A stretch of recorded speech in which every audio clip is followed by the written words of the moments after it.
Le Nouvel Esprit Public, Philippe Meyer, bonjour.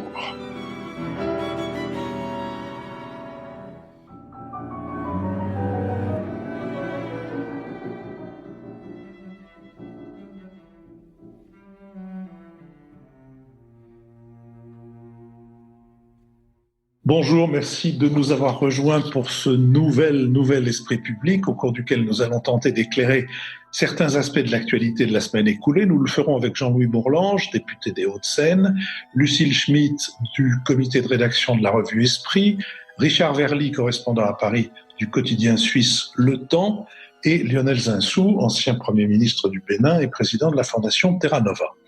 Nous sommes partenaires de l'hebdomadaire Le 1, dont le dernier numéro est intitulé « Philanthropie, tous solidaires ».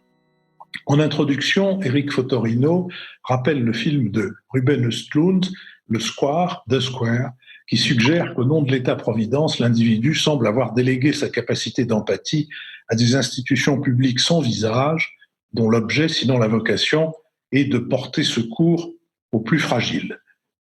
Qu'ils doivent à titre individuel soulager une détresse lui paraît incongru puisqu'ils payent beaucoup d'impôts pour ne plus entendre parler de la misère. Cependant, depuis mars, face aux ravages engendrés par l'épidémie de Covid-19, notre pays a vu comme beaucoup d'autres se multiplier les initiatives solidaires, soutien aux soignants et aux démunis, aux handicapés et aux migrants rendus plus vulnérables encore par la situation.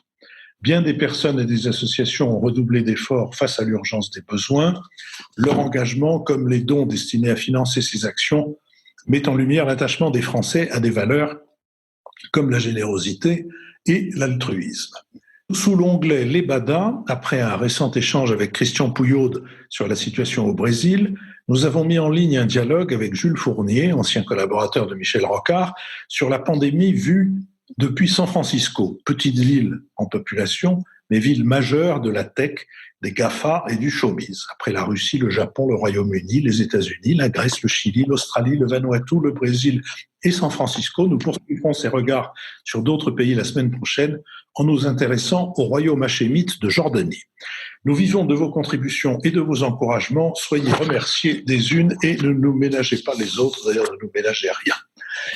Venons-en maintenant à la Convention citoyenne pour le climat.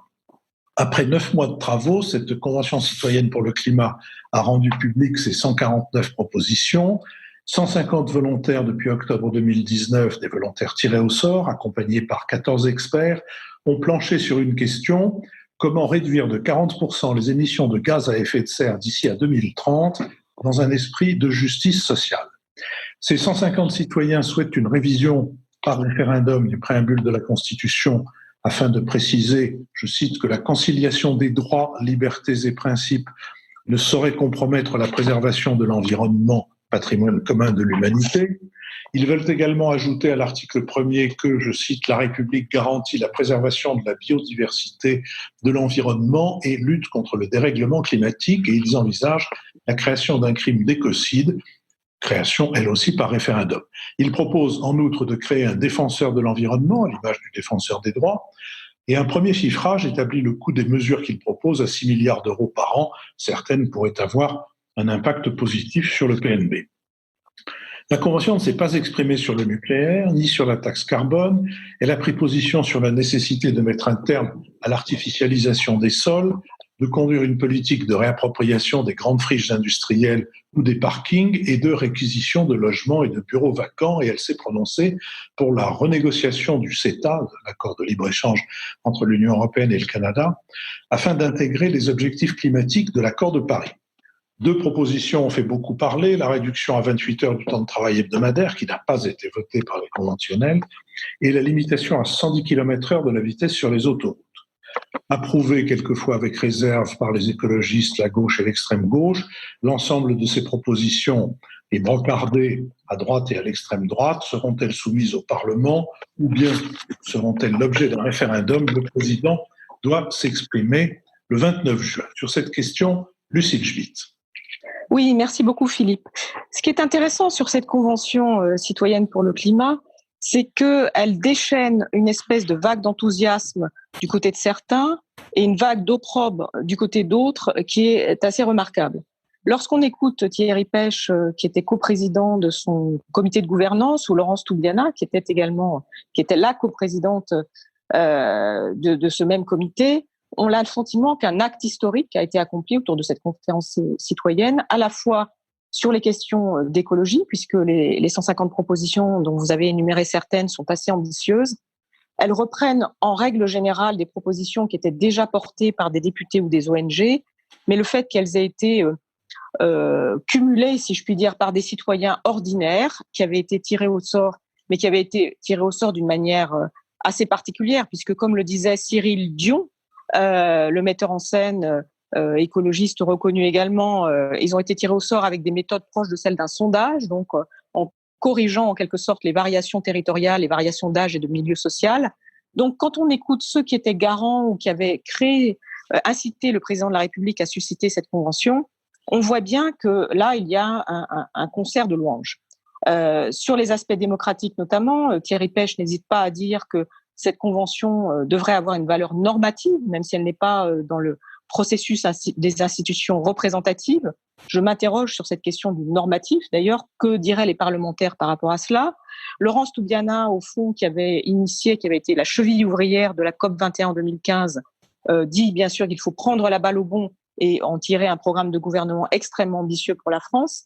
Et puis, du côté des adversaires, si je puis dire, de certaines entreprises, mais aussi de certains parlementaires, comme Bruno Retailleau, il y a une inquiétude et même une hargne à l'égard de cette convention, comme si elle allait remettre en cause l'ensemble des libertés économiques et de conscience, des libertés au fond humaines par rapport à la puissance de la nature, et l'idée que par ailleurs, tout cela sera extrêmement dispendieux et nous coûtera, si je puis dire, la peau des fesses. Donc, excès de louanges ou excès de critiques, je trouve que c'est assez étonnant et que ça traduit le fait que l'écologie sous des dehors consensuels est tout de même quelque chose qui crée un débat, voire des polémiques assez virulentes. La deuxième chose importante, me semble-t-il, c'est qu'en retenir et surtout, comme dirait Bruno Latour, comment atterrir. Comment atterrir, ça concerne à la fois, bien sûr, le président de la République, lorsqu'il rencontrera le 29 juin les citoyens, les 150 citoyens et leurs 150 propositions sous le bras, quelles propositions retenir et surtout comment leur donner une valeur qui soit présidentielle, si je puis dire. Entre les longs développements sur la question de l'alimentation, le fait qu'il faut modifier la PAC, le fait qu'il faut introduire l'écocide dans la Constitution, que choisir et surtout comment faire en sorte que le lien entre démocratie et écologie ne soit pas rompu par une méthode trop autoritaire. C'est ce qui est craint, notamment par les citoyens, par rapport à l'usage du référendum. Comment faire en sorte que la démocratie représentative et la démocratie participative, mais normative, selon Thierry Pech, puissent s'entendre, interagir. C'est une question qui est totalement ouverte. Deuxième chose, et plutôt troisième chose par rapport à cette question de l'atterrissage, le sujet de l'arrivée d'une dynamique verte par rapport au territoire se pose, et comment peut-on donc articuler cette nouvelle phase de décentralisation dont parle Emmanuel Macron pour sa deuxième partie de quinquennat? Est-ce que là-dessus on pourrait imaginer quelque chose qui fasse le lien avec la Convention citoyenne? C'est un pari que moi je trouve important. On voit bien que aujourd'hui, pour que l'écologie acquiert une existence, comment dirais-je, pleine et entière et concrète, il faut l'articuler avec autre chose sur le plan institutionnel. Et je pense qu'Ursula von der Leyen a réussi ça au niveau européen avec le Green Deal. Et je me demande si une des perspectives que pourrait offrir Emmanuel Macron à cette écologie des citoyens, qui, je le rappelle, était aussi une manière de répondre au mouvement des Gilets jaunes, ce ne serait pas d'en faire un des axes du mouvement de décentralisation qu'il commence à préconiser et sur lequel il suscite déjà bien des résistances du côté notamment des présidents de région. Richard Verly. Ce qui me frappe avec cette convention, c'est son côté exemplaire. Et je pense que là, il faut dire bravo à ceux qui l'ont mise en place et aussi à ceux qui en ont eu l'idée. De mémoire, l'idée avait jailli durant le grand débat national. Emmanuel Macron a tenu bon. L'organisation a été presque parfaite. Les sessions qui se sont déroulées sur 3 jours et qui ont permis à de nombreux délégués provinciaux de venir à Paris, de débattre ensemble, se sont bien passées. Donc franchement, dans un pays dont on dit souvent qu'il n'est pas capable de tenir des assemblées sereines, là on a un bel exemple démocratique, certes limité, Mais je crois qu'il faut vraiment le saluer. Ensuite, la deuxième chose qui m'a frappé, et ça ne vous étonnera pas en tant que correspondant à Paris d'un quotidien suisse, c'est l'appel et la proposition à un référendum écologique. Personnellement, je la trouve très intéressante. Il se trouve que beaucoup d'études ces derniers temps ont montré que les Français veulent plus de démocratie directe. On l'a vu aussi dans la rue lors du mouvement des Gilets jaunes, avec cette revendication d'un référendum d'initiative citoyenne sur lequel on peut discuter. Mais cette revendication, encore une fois, était là. Donc, poser la question d'un référendum à laquelle Emmanuel Macron va éventuellement répondre le 29 juin, je ne sais pas s'il dira ce jour-là s'il est d'accord ou s'il reportera sa décision. Mais en tout cas, on a dans le débat public une demande de consultation qui coïncide d'ailleurs avec ce qu'Emmanuel Macron avait lui-même suggéré dans son projet de réforme constitutionnelle, puisqu'il voulait proposer d'abaisser le seuil de l'actuel référendum d'initiative partagée de 4 millions de signatures à 1 million. Donc là aussi, je trouve qu'il y a une piste intéressante pour donner de l'oxygène à cette démocratie représentative française qui quand même est à la peine, on le voit tous, et à une 5e République dont les fondamentaux sont régulièrement contestés. Enfin, troisième point, je trouve qu'il y a de la cohérence dans la démarche. On a consulté les citoyens, le tirage au sort, cela a été dit, a été fait de manière méthodologique intéressante. Il y a maintenant pas mal de propositions qui sont dans le champ du débat public, et ça, c'est aussi intéressant parce que les partis politiques, les partenaires sociaux vont pouvoir utiliser ça comme une forme de nomenclature. Donc, je trouve que cette cohérence, elle est intéressante pour l'avenir. Maintenant, toute la question est la leçon que le pouvoir exécutif va en tirer, bien évidemment, parce que ça va passer par ce biais-là. Moi, une chose qui me frappe, et c'est un peu une pierre dans le jardin de Jean-Louis Bourlange, je suis étonné du silence de la représentation nationale. Silence de l'Assemblée, silence du Sénat sur cette initiative. Comment se fait-il que le Parlement d'abord ne l'ait pas salué de manière plus manifeste, et pourquoi ne pas avoir proposé à cette convention une forme de partenariat afin que les propositions faites aillent plus loin et trouvent place dans l'arsenal législatif? Voilà, je pose la question à l'ami Jean-Louis. En tout cas, je trouverais assez bien que la représentation nationale s'empare de ces sujets mis sur la table par les citoyens. Jean-Louis répondra dans peu de temps. Lionel Zinsou. Oui, alors moi je trouve que c'est un événement important que cette convention, pour toutes les raisons qui viennent d'être dites par Richard, pour ce qui a été dit également par Lucile. C'est vraiment de l'innovation démocratique, d'ailleurs très suivie à l'étranger. Il y a eu beaucoup de demandes de divers États pour suivre tout ce qui se passait et pour regarder quelles étaient les procédures et de recrutement des citoyens. D'ailleurs, j'ajouterais pas citoyens ordinaires, j'ajouterais pas ordinaire, Lucile, en fait, en commentant, c'est des citoyens, voilà. Et comme ce travail est assez extraordinaire, il se trouve que ça a été des citoyens extraordinaires. Et d'ailleurs, extraordinairement présents, c'est-à-dire que je crois qu'ils ont eu 95% de fidélité, de loyauté, malgré tous les accidents de la vie qui peuvent intervenir en 6 mois. Donc, une loyauté extraordinaire, un dévouement extraordinaire. Et je dirais beaucoup de sceptiques parmi eux au début, et ensuite beaucoup d'enthousiasme et d'adhésion à mesure que les travaux, les très nombreuses auditions de sachants, de savants, de politiques, de responsables associatifs étaient conduites par eux. Un soutien assez remarquable, un peu l'administration du CESE, du Conseil économique, social et environnemental, mais beaucoup une auto-organisation, un comité de gouvernance, des garants, des gens qui faisaient des synthèses. Et moi, je pense que quand on regarde le document, on est quand même très impressionné et d'abord, on apprend énormément. J'espère qu'on recommandera aux étudiants et aux élèves du secondaire, d'ailleurs, parmi les interventions assez spectaculaires quand le président de la République est venu et que ça a été télévisé, il y avait les lycéens qui ont fait, je me rappelle de 2 interventions de lycéens de 16 ans qui étaient absolument remarquables et qui avaient été préparés avec leurs camarades, avec leurs enseignants. C'était assez impressionnant, pour dire la vérité, de voir combien les citoyens ont de talent. Donc moi, je trouve qu'à cet égard, c'est une innovation démocratique qui sera copiée, et j'espère qu'elle sera copiée en France même, mais je crois que beaucoup de pays aspirent à ce type d'expression de ce que les citoyens, au fond, comprennent et veulent de leur volonté en les ayant informés comme il fallait les informer. Et si vous vous intéressez au sujet dans ces 459 pages, je pense qu'il faudra un plus petit livre. C'est quand même impressionnant tout ce qu'on apprend parce que il n'y a pas simplement des transpositions légistiques, comme ils disent, très précises. Il n'y a pas seulement toutes les références réglementaires, normatives, législatives. Il y a les chiffres clés, il y a la pondération des problèmes, où on apprend que les transports, c'est 31% des émissions en France, que les voitures, c'est la majorité, que les avions, c'est 4%, mais que néanmoins, il faut prendre des dispositions sur le transport aérien. Mais on a une idée des pondérations, on a une idée des faits. Et ça montre quelque chose qui, à mon avis, est très important, c'est que, comme on l'a vu dans beaucoup de sondages récents, en fait, les Français ont confiance en eux, dans des proportions très élevées, et en fait, ils ont raison. Ils ont confiance en eux, ils ont moins confiance dans les politiques, mais peut-être là, ça les réconciliera s'il y a des traductions politiques efficaces. En tout cas, ils ont confiance en eux, ils ont confiance en leurs voisins et leurs amis. Tout ça a été mesuré spectaculairement quand même pendant le confinement.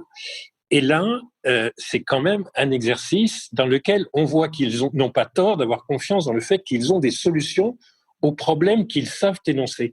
Et moi, il y a un mot que j'ai envie de prononcer, qui est le mot de respect. En tenant cette convention, on a respecté les citoyens.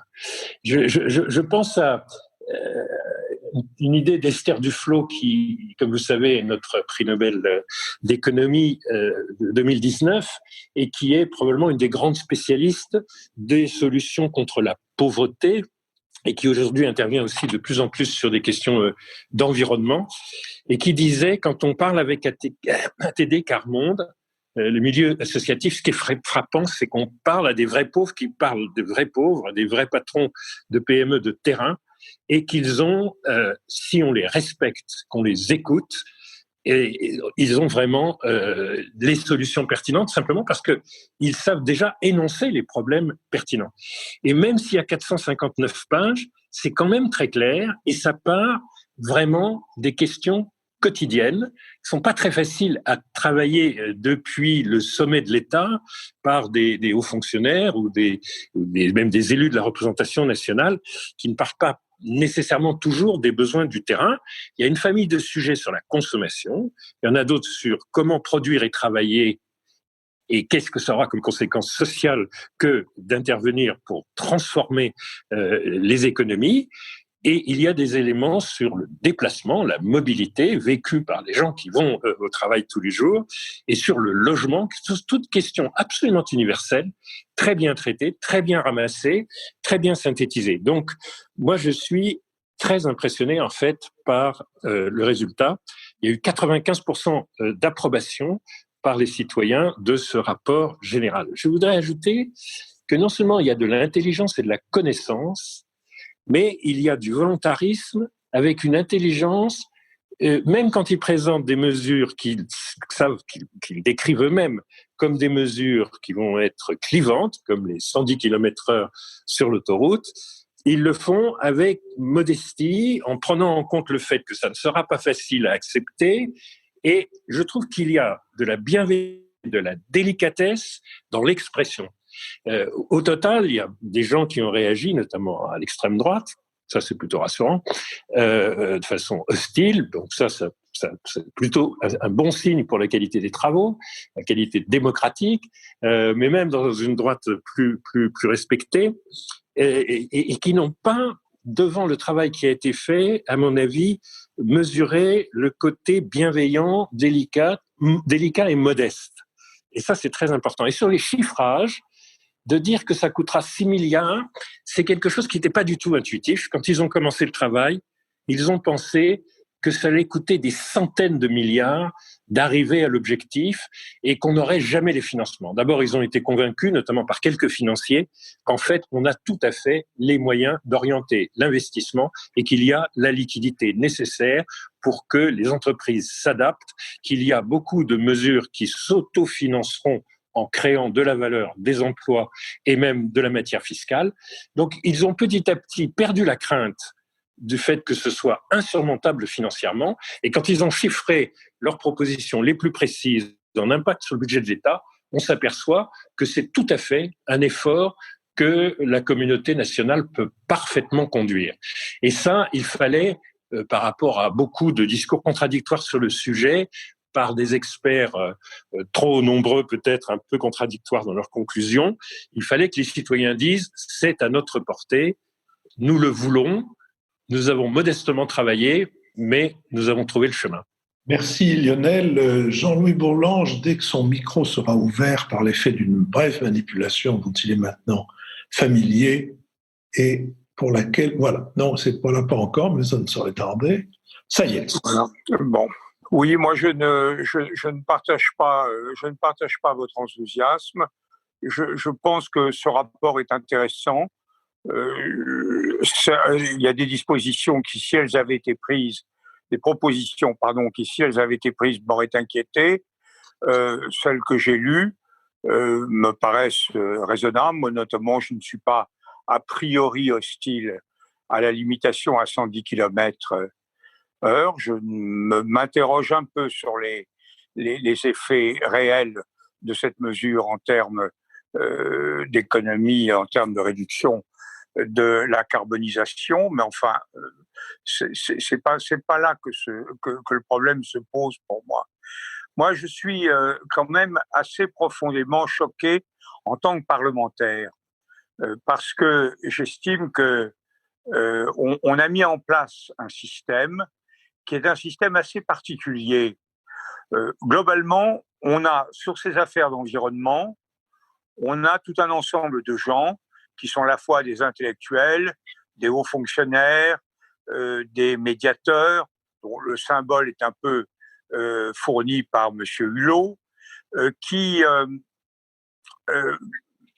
proposent, qui font ce type de propositions depuis des années. On les avait trouvés dans les États généraux organisés par M. Borloo. On a cette masse à la fois d'experts et d'intellectuels qui dominent la matière, qui dominent le sujet et qui d'ailleurs font des propositions qui sont souvent intelligentes, raisonnables, prospectives, parfois irréelles, parfois dogmatiques et parfois surtout exagérément spécialisées, enfin ignorant d'autres enjeux qui peuvent se produire. Et ces gens avaient fait naguère à travers le mouvement associatif les États généraux. Ils ont estimé que ça ne marchait pas trop. Et là, ils ont trouvé un autre système qui est de prendre quelques dizaines, 150 personnes qui sont de bonne volonté, recrutées sur sondage. C'est un sondage. C'est comme si on pourrait lire le président de la République comme ça. Ça économiserait effectivement pas mal de choses. On aurait un sondage bien, des quotas bien établis, vérifiés par le Conseil constitutionnel, et on élirait, on aurait 1000 personnes, par exemple, ou 10 000 personnes choisies sur sondage qui éliraient le président de la République. C'est quand même une conception très, très particulière. Alors, ils ont choisi ce relais, parce que ces 150 personnes de bonne volonté, décidées à travailler, qui ont certainement été très heureuses. Moi, je le vois parce que je me rappelle au comité Balladur, où nous étions un nombre beaucoup plus restreint, où nous réfléchissions à la réforme des institutions. Nous avons proposé une réforme limitée parce que nous savions que nous ne pouvions pas déboucher aussi loin que nous voulions, mais nous avons vécu ce moment-là avec beaucoup d'enthousiasme, beaucoup de satisfaction. On avait l'impression de traiter de grands sujets, de les traiter intelligemment, dans la mesure où on avait autour de nous des gens intelligents qui nous faisaient des analyses entre lesquelles nous arbitrions. Et donc, il y a eu une vive satisfaction, certainement, des 150 personnes qui ont participé à cela. Mais il ne faut pas se dissimuler. C'est simplement ce grand réseau que je qualifierais, cette idéologie dominante, sans valeur négative, je dirais cette idéologie organique au sens gramscien du terme, qui a décidé de prendre ce relais, après le mouvement associatif, de prendre ce relais qui était 150 personnes en situation d'assez grande virginité intellectuelle et politique pour leur dire voilà ce qu'on propose et on fait des démonstrations qui sont intéressantes. Donc et c'est là où le parlementaire souffre, c'est la conséquence d'une volonté délibérée, non pas des 150 citoyens, mais de l'ensemble des décideurs publics, de faire l'impasse sur la représentation parlementaire. Parce qu'effectivement, dans la société française d'aujourd'hui, les parlementaires n'ont pas le pouvoir. Nous n'avions à aucun moment, les parlementaires n'avaient à aucun moment le pouvoir de créer une commission permanente, une commission spéciale qui, dans un délai précis, aurait élaboré dans les mêmes conditions que ce qui a été élaboré par nos citoyens, par nos concitoyens, un projet. Non, la Constitution ne le permet pas, le gouvernement ne le souhaite pas, le président de la République n'a jamais envisagé de se servir d'aucune façon du relais parlementaire. Et évidemment, quand on tombe sur 150 citoyens de bonne volonté, on a moins de difficultés à faire passer un certain nombre d'options qui, bonnes ou mauvaises, sont là, traînent sur la table depuis un certain nombre d'années, ont été très bien empaquetées et présentées par nos deux chefs de cérémonie, notre ami Thierry et Laurence Tubiana, qui est notre ami Laurence Tubiana, qui était venu chez nous aussi dans d'autres temps.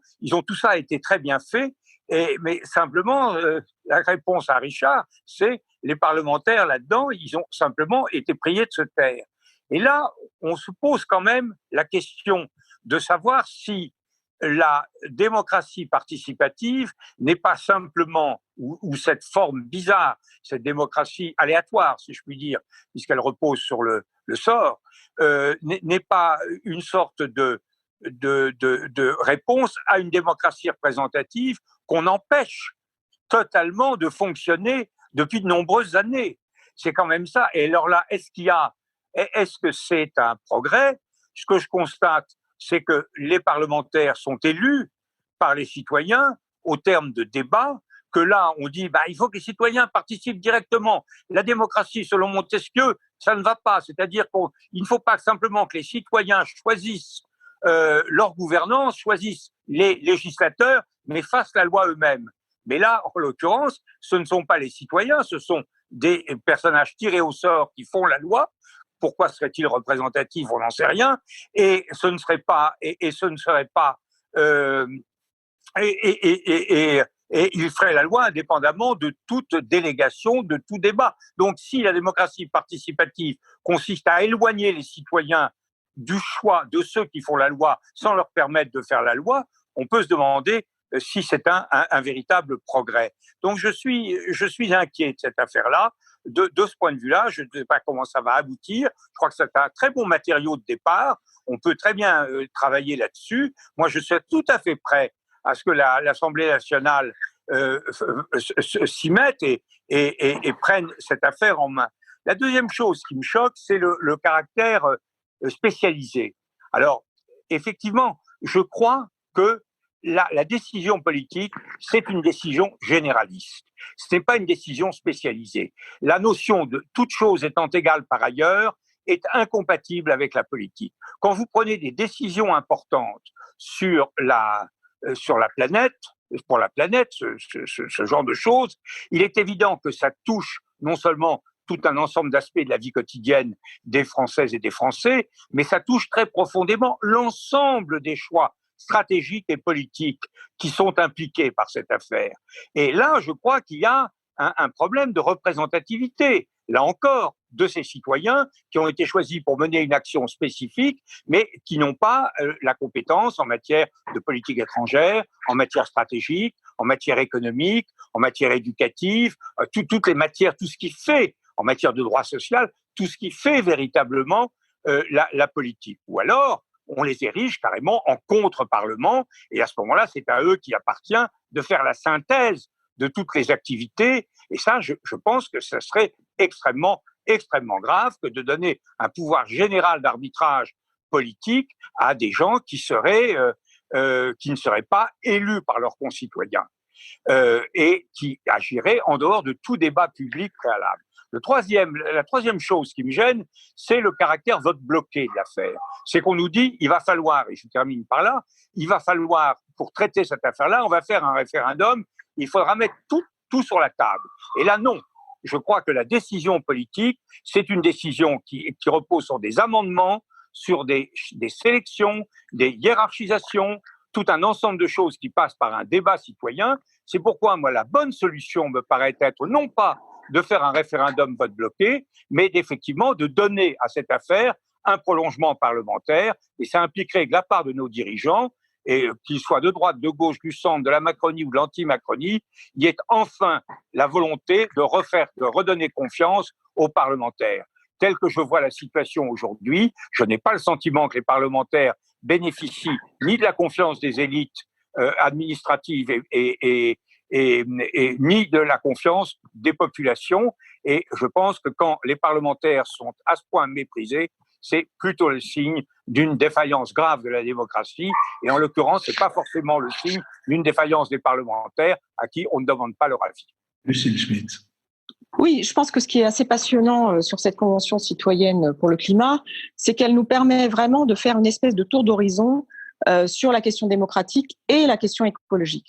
Alors moi, pour réagir par rapport à tout ce qu'on s'est dit, je pense que l'intérêt essentiel de cette Convention, c'est la dynamique psychologique. C'est ce qu'a rappelé Lionel. Et aussi ce que vient de dire Jean-Louis, c'est-à-dire qu'il s'est passé quelque chose pendant 9 mois, 150 citoyens, dont certains connaissaient rien à l'écologie et considéraient même que ignorer l'écologie faisait partie de leur vie quotidienne. Moi, j'insiste sur le côté citoyen ordinaire parce que je rappelle que c'était une réponse au mouvement des Gilets jaunes, c'est-à-dire qu'il y avait une revendication de ne pas être des élites. Et le choix qui a été fait, effectivement, la méthode sondagière, elle peut être critiquée, mais en tout cas, ce qu'il y a de sûr, c'est que ceux qui ont été dans cette convention n'étaient pas des Verts. Voilà. La deuxième chose, donc la dynamique psychologique est très intéressante. La deuxième chose, c'est que là, je suis assez d'accord avec Jean-Louis, c'est l'idée de faire de ces personnes des héros écologiques.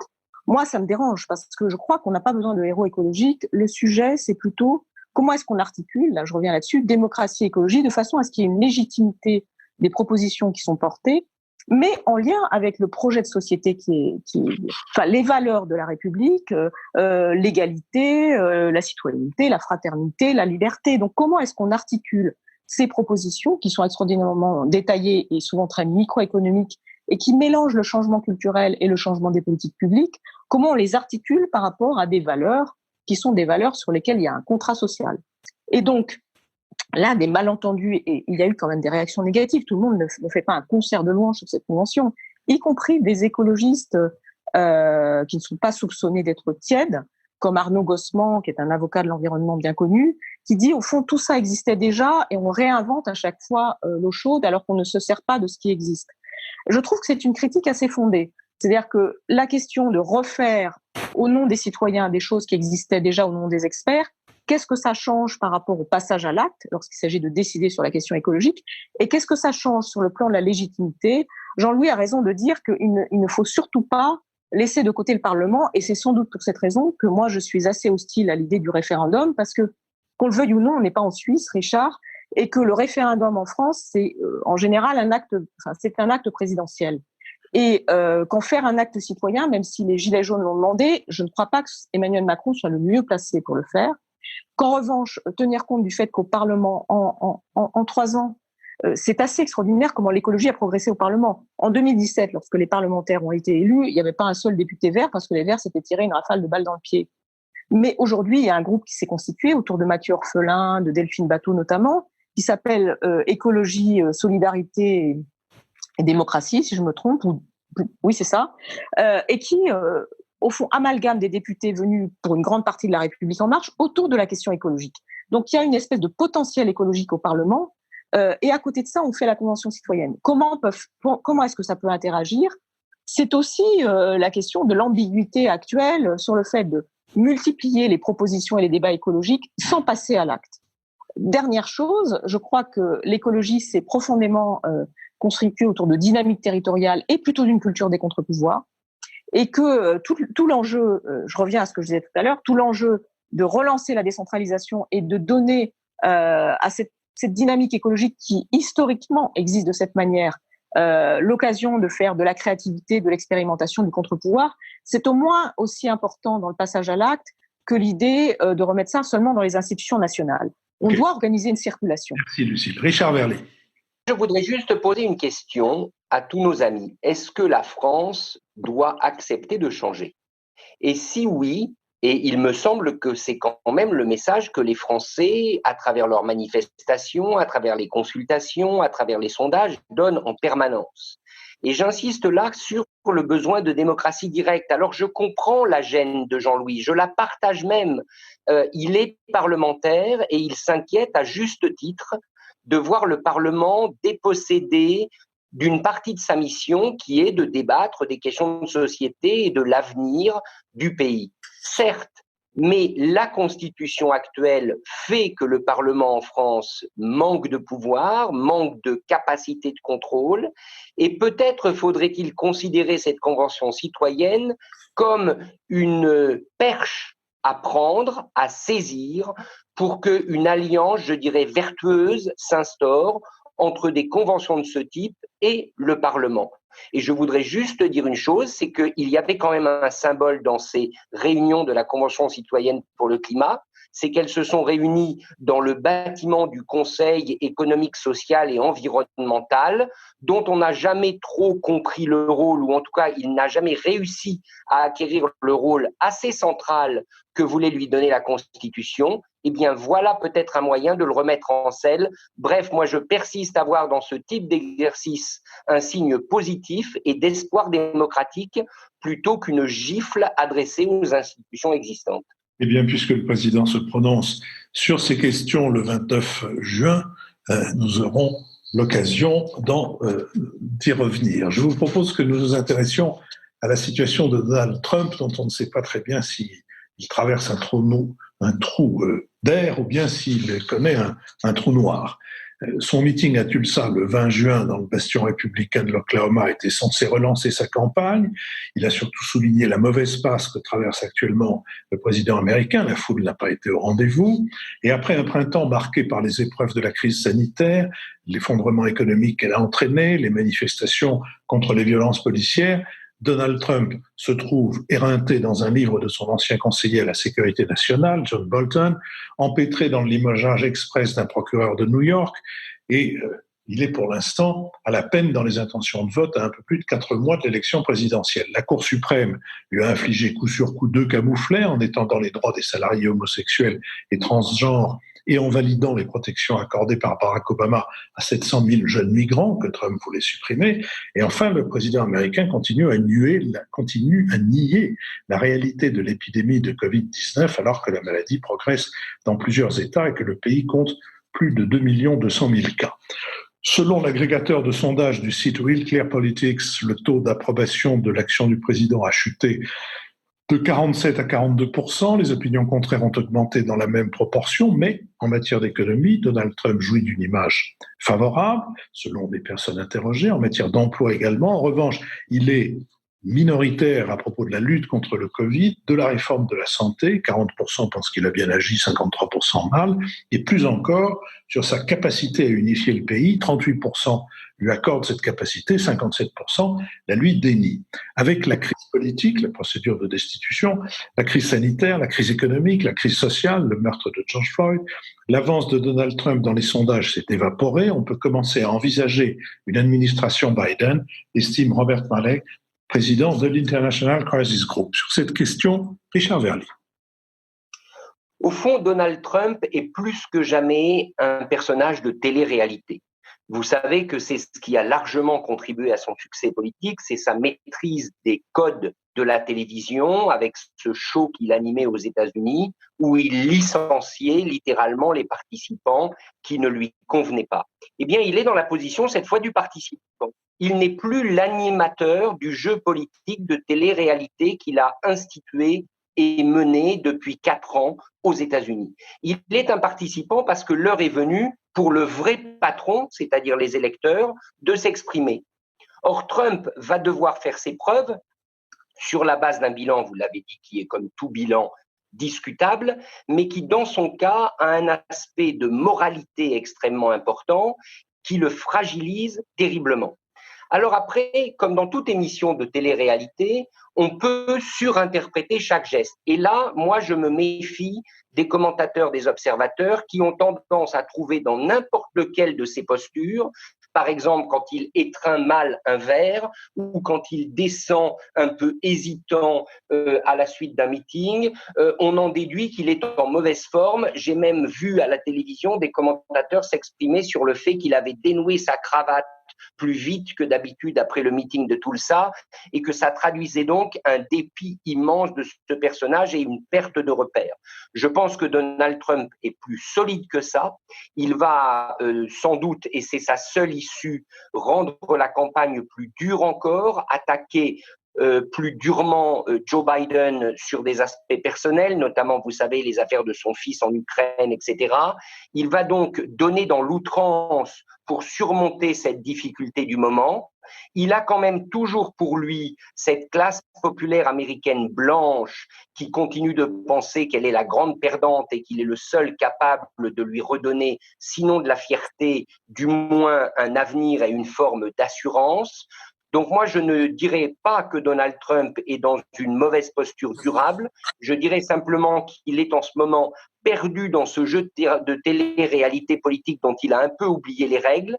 Il va découvrir, comme il est en campagne, que certaines des attaques peuvent être dévastatrices.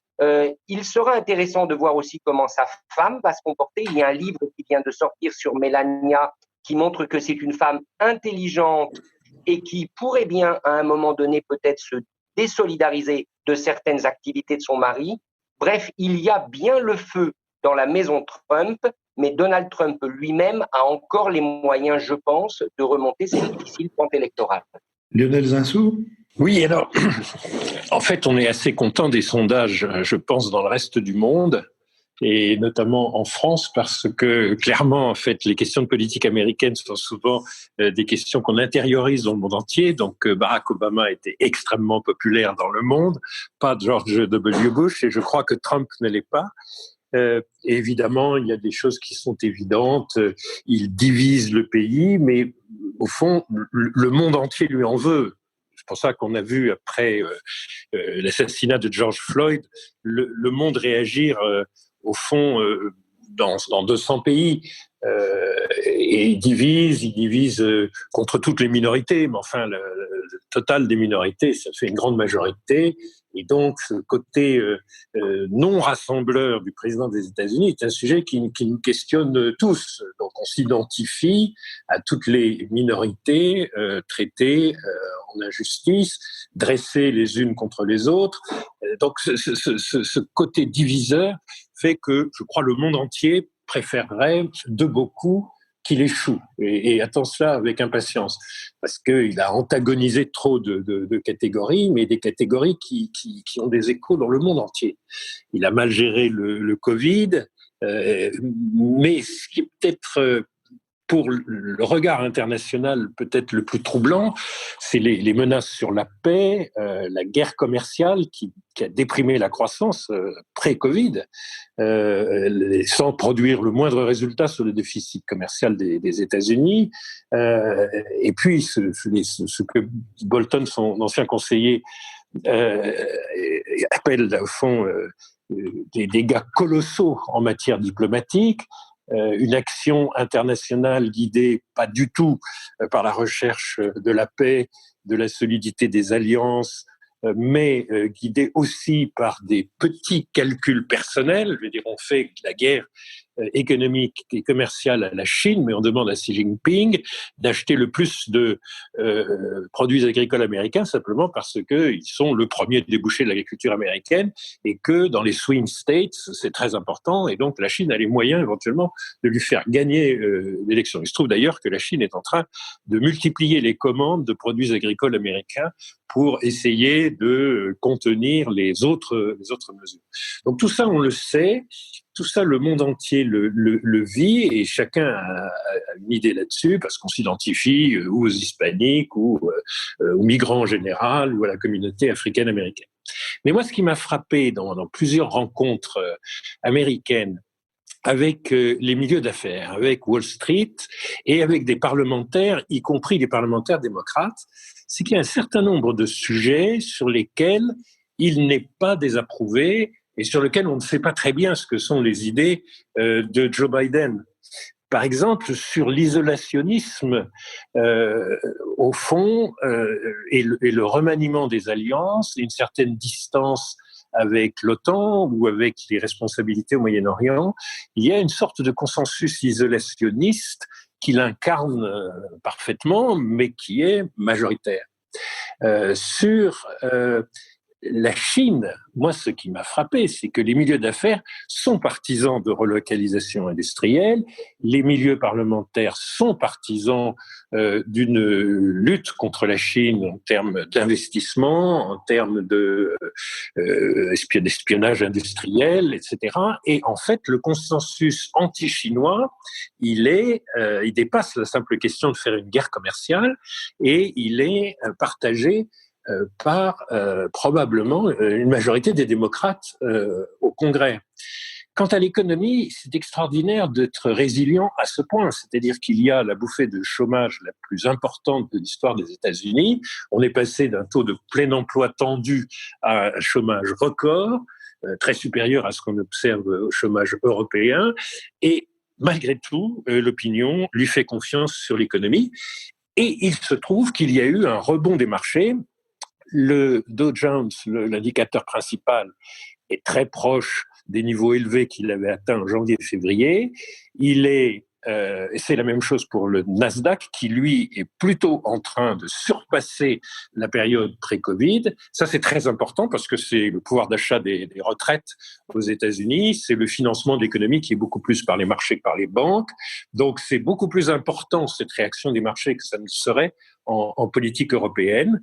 Et là, on lui attribue, de même qu'il a eu raison un peu avant tout le monde, en demandant à la Banque centrale, à la Federal Reserve, malgré le fait que la conjoncture était bonne et une des meilleures au monde dans les années 2018-2019, de garder une politique de taux bas. Et il a fait quelque chose que tous les économistes désapprouvaient, une politique procyclique.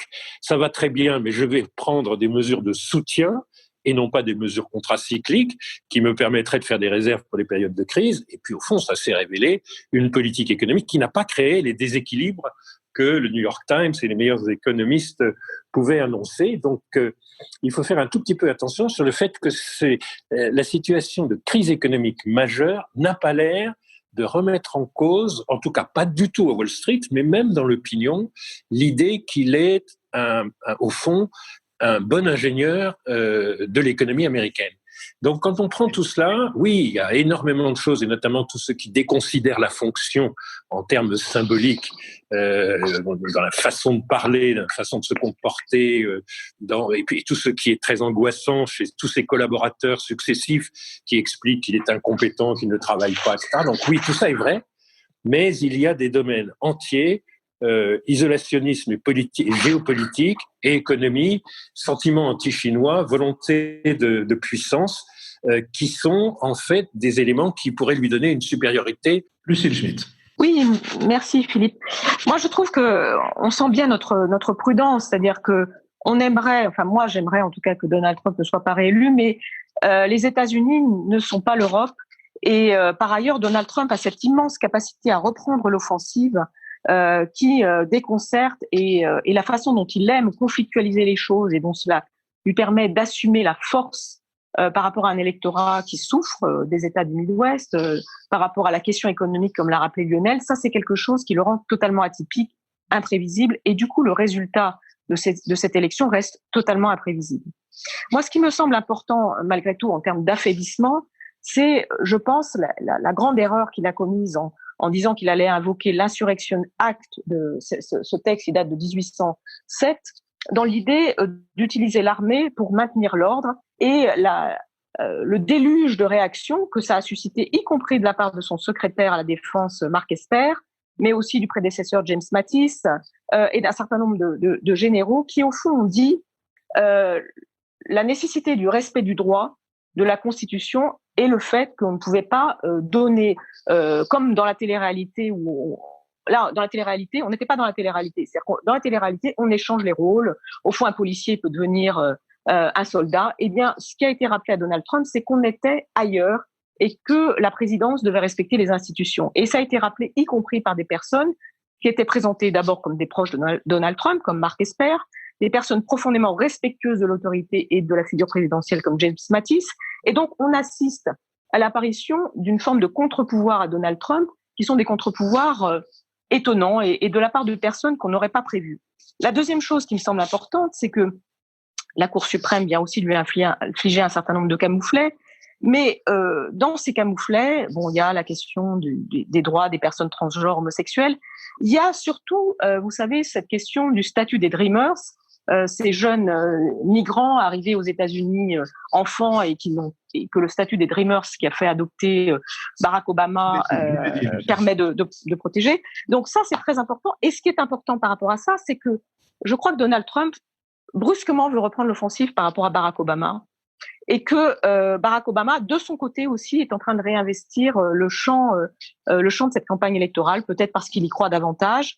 Il a très ouvertement soutenu Joe Biden. De ce fait, d'ailleurs, il y a une relance des fonds donnés à Joe Biden pour sa campagne. Et je pense que si Joe Biden, qui est un candidat pour l'instant, Lionel l'a rappelé, un candidat qui est peu convaincant, qui parfois commet des bourdes incroyables, en fait, en disant que tout noir ne peut que voter démocrate. Si Barack Obama vient épauler Joe Biden, il y a quelque chose qui nous donne, moi je trouve, confiance dans la possibilité d'une victoire.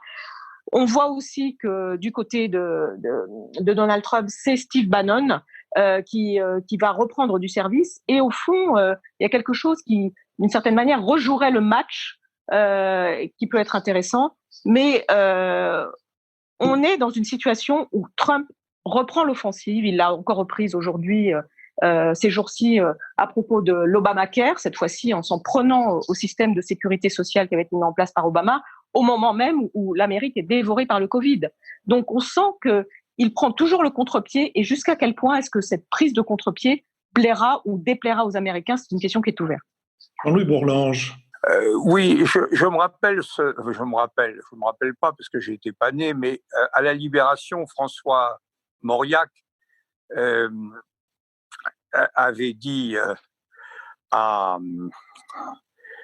comment s'appelle-t-il déjà, celui qui avait le directeur de Gringoire qui avait provoqué la mort de Roger Salengro, lui avait dit: que voulez-vous, on est toujours puni pour les crimes qu'on n'a pas commis. Et c'est vraiment l'impression que me donne aujourd'hui le président Trump. D'un côté, c'est effrayant ce que décrivent ses conseillers, Bolton et les autres, sur son comportement, sur son analyse de la situation, sur sa gestion des affaires internationales, sur son ignorance totale, sur son irresponsabilité, est absolument impressionnante. Et d'ailleurs, on voit bien, par exemple, en matière de sa condamnation du multilatéralisme fait qu'aujourd'hui, les Chinois ont investi un peu partout toutes les grandes directions, les grandes agences de l'ONU. C'était quand même une chasse gardée américaine, tout ça est fini. Ils se brouillent avec l'Allemagne sans aucune raison. L'Allemagne, c'est quand même pas rien dans la vie mondiale. Ils se brouillent avec l'Allemagne sans aucune raison. En Asie, on ne sait pas très bien ce qu'il fait vis-à-vis de l'ensemble des forces. Il ne soutient vraiment personne. Il s'en prend certes aux Chinois. Et là, je suis d'accord avec ce que dit Lionel. C'est certainement quelque chose qui est très apprécié des Américains. Mais globalement, cette gestion internationale est monstrueuse. Il aura détruit l'ensemble de la construction établie au lendemain de la Seconde Guerre mondiale par les Truman, les Foster Dulles, les Eisenhower, qui avaient vraiment construit une puissance américaine sur une défense occidentale. Alors, l'isolationnisme a peut-être vent en poupe, mais en tout cas, ça, c'est quand même un recul absolument fantastique des Américains. Et la seconde chose où c'est effrayant, c'est tout ce qui a été rappelé notamment par Lucie, c'est le rapport à la démocratie, le rapport aux droits de l'homme, le racisme, l'inhumanité complète des propositions qu'il fait sur les Dreamers, etc.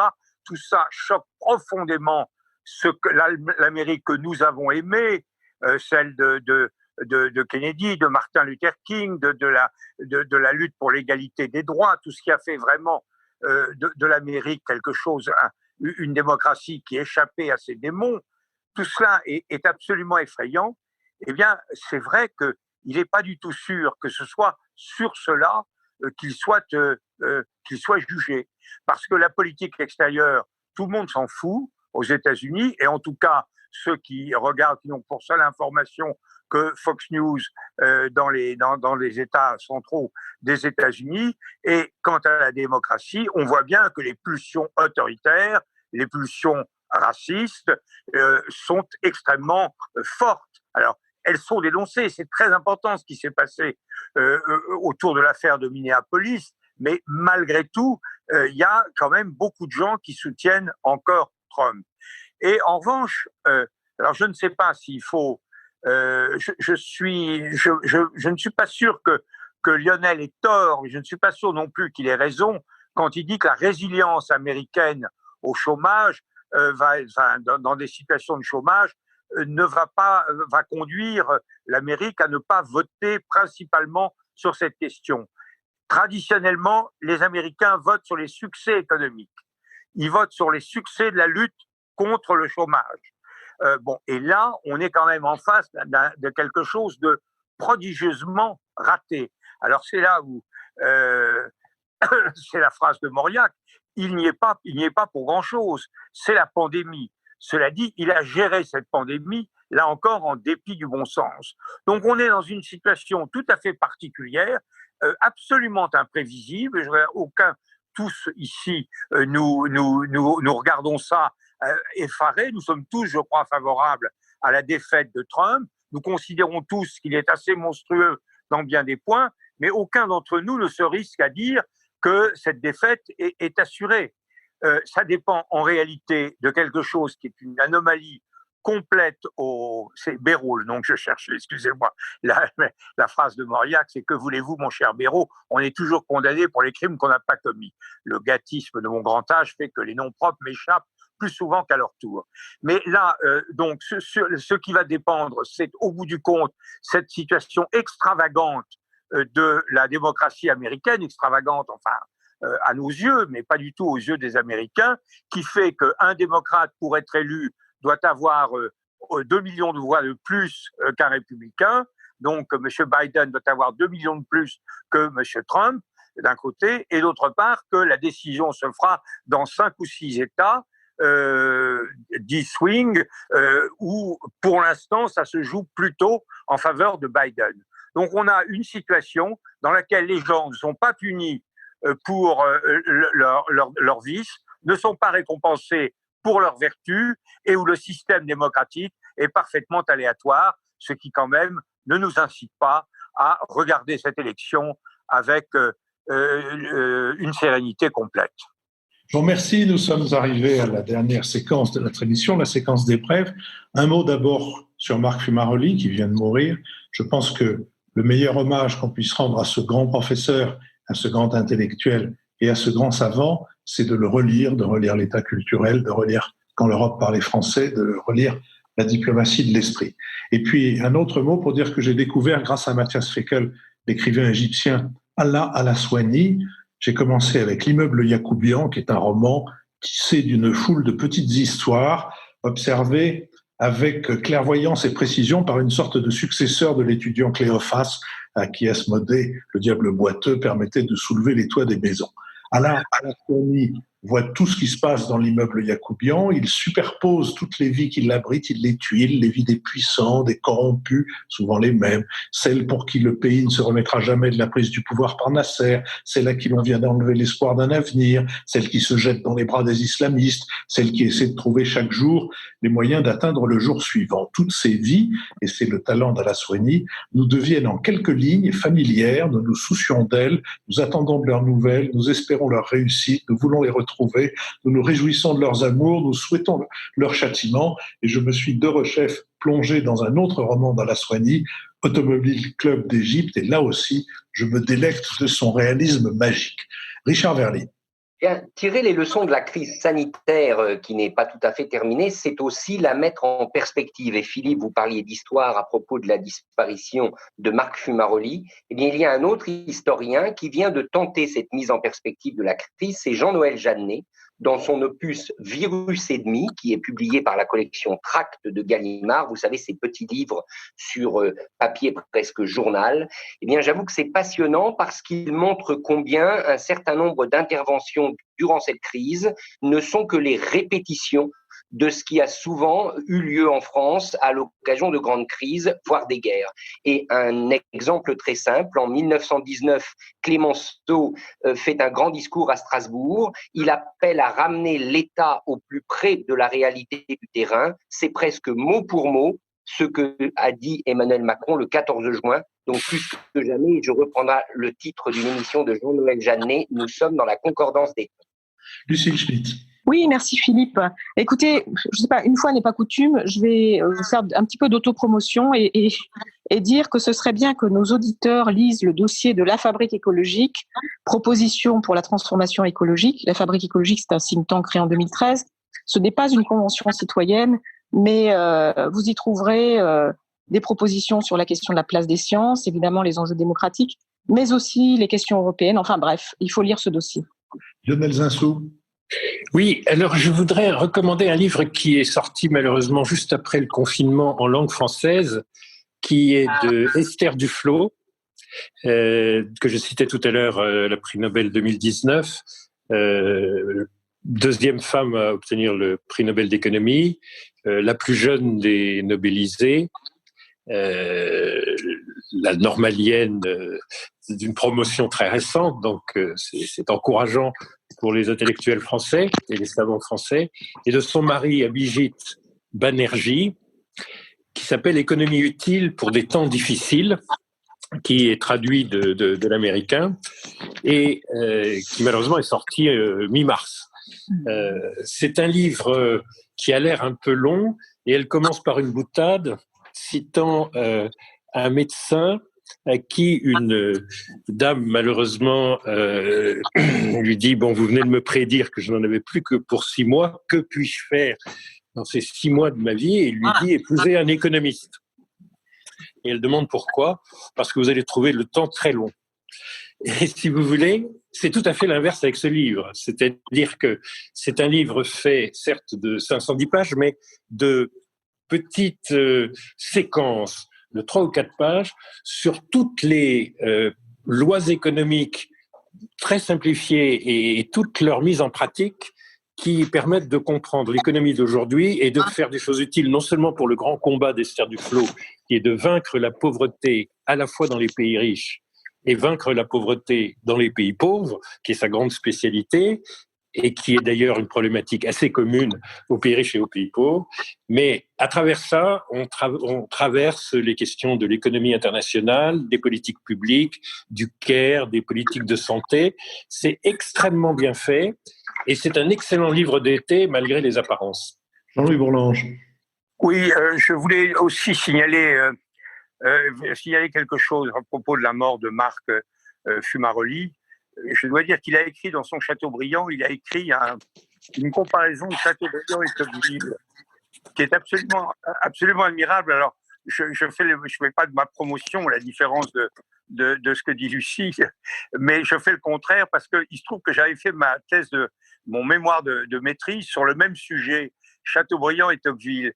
Et parce que les liens sont absolument évidents et contrairement à ce qu'on peut penser, ce sont des liens d'influence de Tocqueville sur Chateaubriand et non l'inverse. ce qui d'ailleurs ne m'avait pas été paru absolument dominant quand j'avais fait ma thèse. J'avais simplement repéré l'analogie des thèmes, notamment des dernières pages, des derniers livres, des Mémoires d'outre-tombe avec Tocqueville. Et quand j'ai lu le texte de Fumaroli, je me suis dit, voilà tout ce que j'aurais dû faire. Voilà, si j'avais eu du talent, si j'avais eu de la documentation, si j'avais eu de l'érudition, là, on voyait ce qu'un grand universitaire prenant un sujet comme ça, peut faire de magnifique. Il y avait une rigueur et un luxe de détails, d'intelligence, de nuances dans ce qu'écrivait Marc Fumaroli qui mérite vraiment d'être salué.